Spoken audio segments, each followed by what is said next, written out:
Good evening, everyone. Welcome to our MPC Online Bible Study. I'm Matthew McGlade, the lead and teaching pastor here at Mansfield Pentecostal Church, where every Tuesday night we have a thought to think about, a question to ponder, and a text to study. If you're not part of a life group, why not get connected into a small group? Maybe watch some of the teaching and this video as part of your learning and discuss the questions in your groups. And as I say most weeks, that way we get much more out of our time together. We're continuing our study series titled Journeying Through the Hebrew Bible, where for a while now we've been going through the individual books of the Hebrew Bible, starting from Genesis, going all the way to the book of Deuteronomy in the Torah. And then recently, last week, you remember we started to look at the book of Joshua. And remember that one of the themes of what we've been learning so far is that God is God revealing his plan of redemption. How is God going to redeem and save the world particularly through the Jewish people and through the nation of Israel? And so what we saw as we unfolded the pages of the Torah and Genesis, Exodus, Leviticus, Numbers, and Deuteronomy, we saw how God intends to outwork his plan of salvation in the world.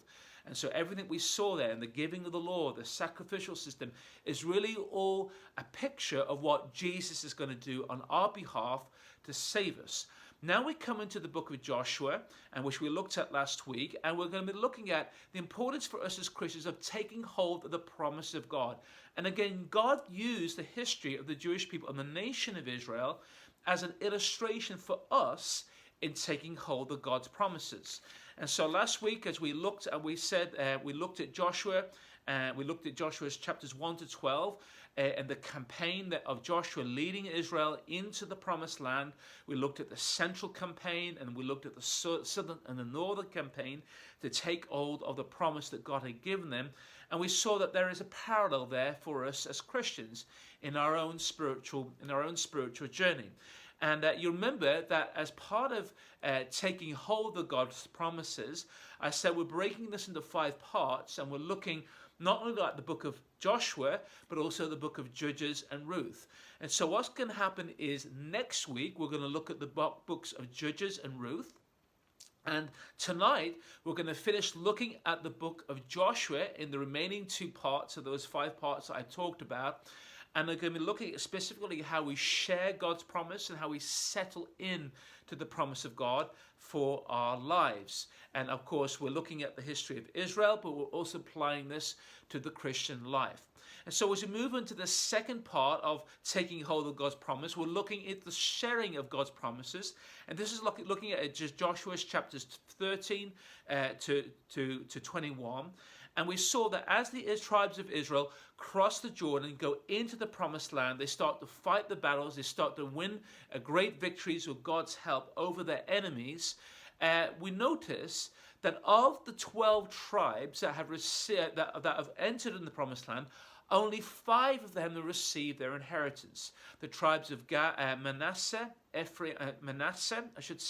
they've occupied land on both sides of the Jordan, on the east and the west of the Jordan. The tribes of Reuben and Gad, they've occupied land on the east of the Jordan. The tribe of Ephraim has occupied land, and the tribe of Judah as well. They've gained their inheritance. However, it's also important to note that some peoples, particularly the Jebusites, were not being dislodged by the tribe of Judah, particularly in the city of Jerusalem. However, and one thing that note is that in the book of Joshua, it notes that the excuse that the tribe of Judah give for not taking hold of their possession is because they say the inhabitants of the land have iron chariots. But Joshua encourages them to take hold of the promise that God has for them. However, we still have 7 of the tribes that have not yet taken hold of the promise that God has for them. Benjamin, Simeon, Zebulun, Naphtali, Issachar, Asher, and Dan still haven't taken hold of God's promise. And so at a place called Shiloh in the land of Israel now, Joshua does a survey of the land that God has promised to the tribes of Israel. And says that this is a survey of the land, and they cast lots as to which tribes should go, are allocated to take those portions of land. And so there was still land to be taken, and there was still land to be inherited as part of God's promise to the remaining tribes of Israel. And so what we see here is something that's really interesting, because Joshua rebukes those tribes. He says to them, why aren't you going to take hold of the promise that God has for you? And so we notice here that there's a partnership between God and the tribes of Israel.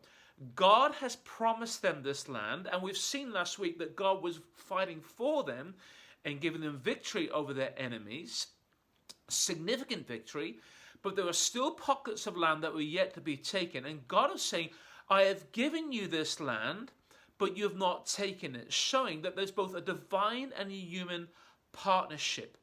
God is not going to do it for them.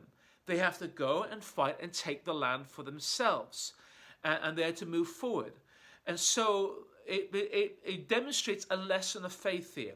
Faith is not passive inactivity, que sera, sera, whatever will be, and neither is faith a presumption in stepping out and doing things what God has clearly not spoken on or given direction on. Rather, faith is a stepping out on what God has already spoken and what God has already directed us to do, and in his timing. And so it's important to see here in this text that the tribes of Israel were being, some of these tribes were being too passive. They will not actively stepping out on what God has spoken and on what God had told them to do. And so there's a lesson there to learn in the Christian journey, which we'll come back to later on. In addition to the land that was to be that was to be shared or allotted amongst the remaining tribes, we also have some designated cities of refuge that Joshua allots at Shiloh as well. And Joshua says there would be certain cities throughout the inheritance of Israel where if someone inadvertently kills someone, maybe they're chopping a piece of wood and the axe head flies off and it kills their friend or whatever, they can flee to those cities as a place of refuge, so that their blood is not avenged by the family or relatives of the one they killed, even though they killed them accidentally. And so we see a really interesting provision there that is put in place to protect those who unintentionally did harm to those around them. And also those cities of refuge would be cities where the descendants of Levi were allowed to settle. Remember, the Levites were the tribe that were responsible for caring after the things of God. They were the tribe to whom the priests of God came and ministered into the presence of God. And so the Levites actually didn't have inheritance in the land of Israel like the rest of the tribes do. Their inheritance was actually the priesthood, the things of God. That was what they were given. And so we see after they taking hold of God's promise in the first part of Joshua, we then see the sharing of the promise in chapters 13 to 21. But then we come into the last part of Joshua, which is about settling into the promise, which is chapters 22 to 24. And we see a very important lesson in the importance of communication amongst the tribes. A civil war nearly breaks out amongst the tribes of Israel. You remember that 3 of the tribes received their inheritance east of the Jordan: Reuben, Gad, and Manasseh, although Manasseh received inheritance on both sides of the Jordan. But what happened was, as the tribes were going back to cross the Jordan to take hold, to enjoy their inheritance, they build an altar near the river Jordan. And this nearly causes a civil war. And the reason for that is because God had given clear instructions. No one was allowed to build an altar anywhere, just where they wanted. The altar was ordained for the tabernacle. That was where the altar of God was. There was only one place of worship, and that's where God's presence was. And so the other tribes and the elders of the tribes thought that these tribes, Reuben, Gad, and Manasseh, were building an altar of worship to Yahweh. However, and so they mobilized the tribes, the remaining tribes, to make war against their fellow brothers. And so there was almost the verge of civil war. However, the tribes of Reuben, Gad, and Manasseh said to the tribes of Israel, no, it's not an altar of worship to Yahweh. It is an altar of witness. In other words, if in future generations, your children to say to our children, you have no part in the inheritance of Israel and God, our children will be able to say to your children, no, that's not the case. Look at this altar. This is an altar, a witness between us that we are brothers. We are the same family. We belong to each other. And so a war was averted as a result of that. And so there was a lesson there of communication and the importance of communication. As we come to the close of Joshua in settling into God's promise, we see that Joshua brings his final charge to the Israelites. And we see here that Joshua instructs the Israelites. He says, look, not one of God's promises has failed. God has been faithful to his promises to you as a nation.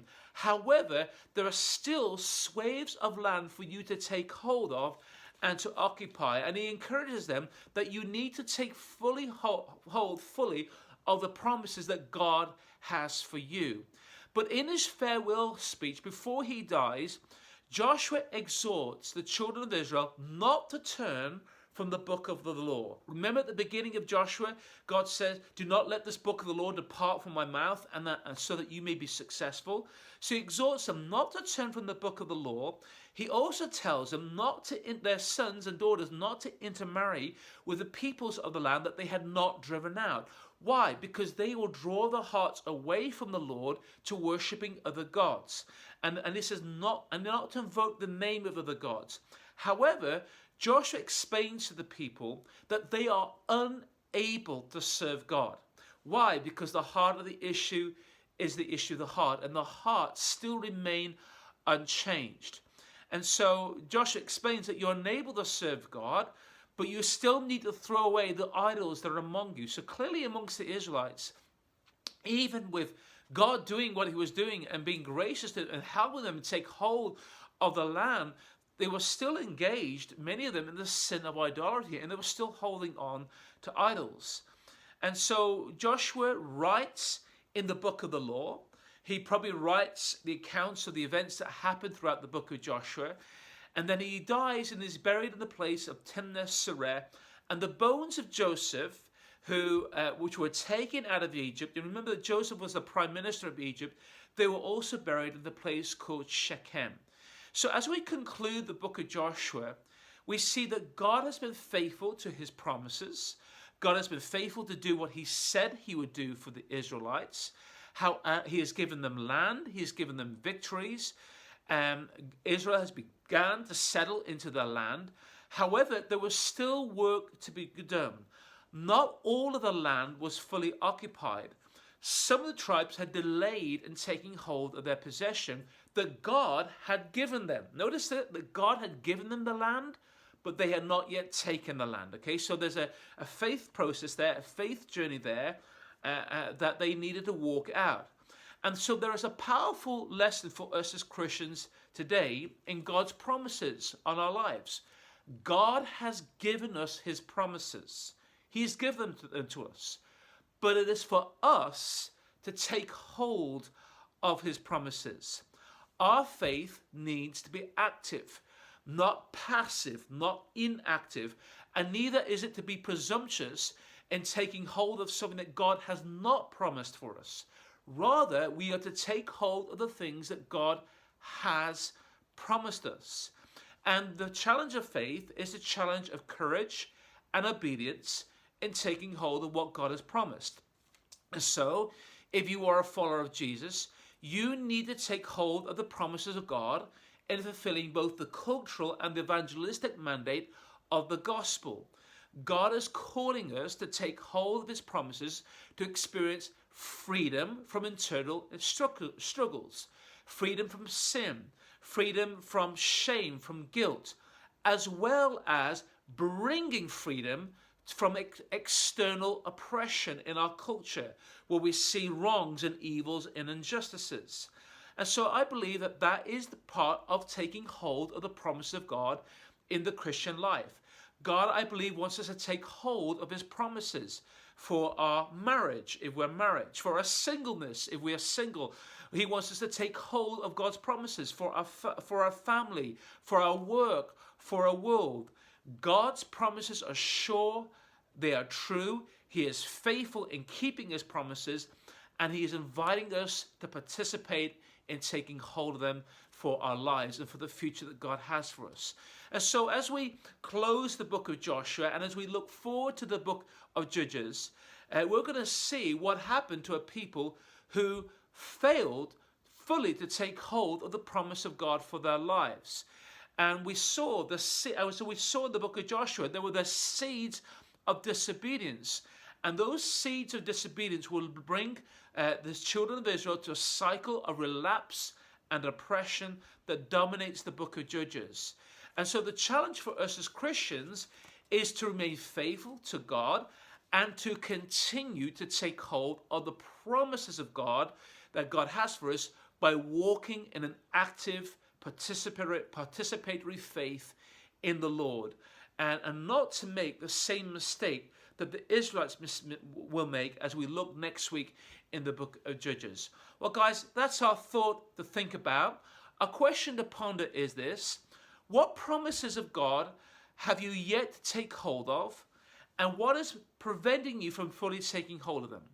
So what promises of God have you yet to take hold of, and what is preventing you from stepping into them fully? And to text the study, I'd like you to read Joshua chapters 18 verses 1 to 3. And as you read that chapter, why did Joshua rebuke the tribes for delaying the possession of the land? What does this reveal about human nature and complacency?